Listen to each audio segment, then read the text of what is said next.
Tahun 2025 pertama adalah menjaga inflasi di kisaran 2,5 plus minus 1% untuk mendukung akselerasi pertumbuhan ekonomi nasional. Pemerintah mengalokasikan 144,6 triliun yang akan dilakukan dengan berbagai strategi, yaitu diversifikasi pangan, stabilitas harga, dan peningkatan produktivitas petani.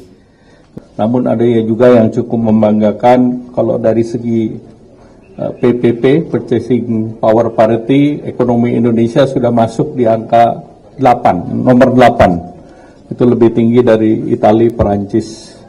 Dan ini suatu capaian yang baik.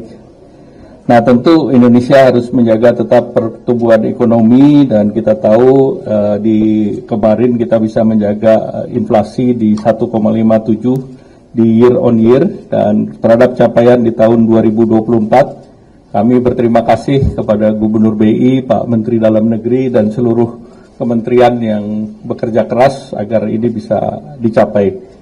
Dan khusus untuk tahun 2025, pertama adalah menjaga inflasi di kisaran 2,5 plus minus 1% untuk mendukung akselerasi pertumbuhan ekonomi nasional.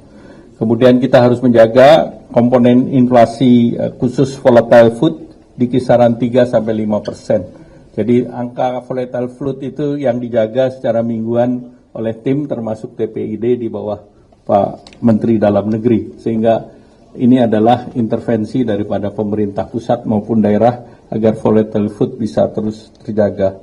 Dan ketiga, memperkuat koordinasi pusat daerah dalam peta jalan pengendalian inflasi 2025 dan 2027 dengan upaya yang pertama memastikan keterjangkauan harga komoditas pangan dan tarif angkutan pada periode Hari Besar Keagamaan Nasional, juga termasuk di sini yang kita hadapi dalam waktu dekat adalah Idul Fitri.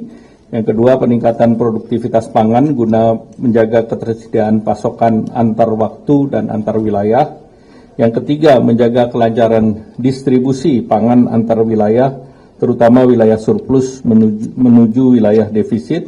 Yang keempat, memperkuat ketersediaan dan keandalan data pangan, serta memperkuat sinergi komunikasi untuk mengelola ekspektasi inflasi masyarakat. Dan rapat koordinasi pengendalian inflasi juga akan diadakan di tahun 2025 ini dengan tema produktivitas untuk ketahanan pangan dan stabilitas harga, dan waktunya direncanakan di akhir bulan Agustus dan akan dipimpin langsung oleh Bapak Presiden. Kemudian anggaran ketahanan pangan tahun 2025 untuk melindungi gejolak pangan dunia, pemerintah mengalokasikan 144,6 triliun yang akan dilakukan dengan berbagai strategi, yaitu diversifikasi pangan, stabilitas harga, dan peningkatan produktivitas petani. Kemudian dukungan APBN untuk ketahanan pangan juga diberikan melalui TKD dana alokasi khusus seperti pembangunan jaringan irigasi, pembangunan jalan pertanian maupun non-fisik seperti pengarangan pangan lestari, kemudian pelayanan penyuluh pertanian dan Puskeswan.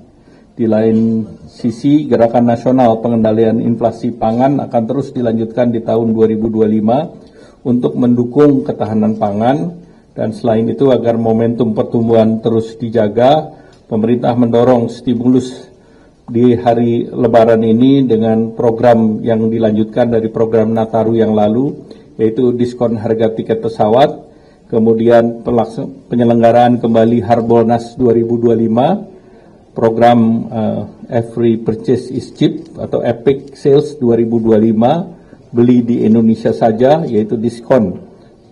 Di tahun 2025 juga dilakukan diskon tarif tol dan stabilisasi harga pangan.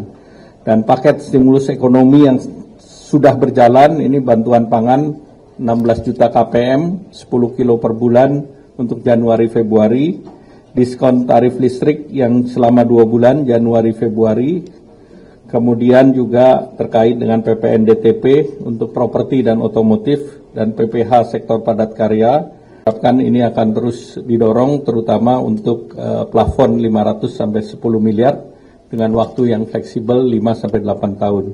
Dan juga pemerintah akan memberikan subsidi bunga dan masing-masing untuk para debitur, dan anggaran yang dialokasikan untuk ini adalah 20 triliun, melengkapi dari KUR menjadi 300 triliun.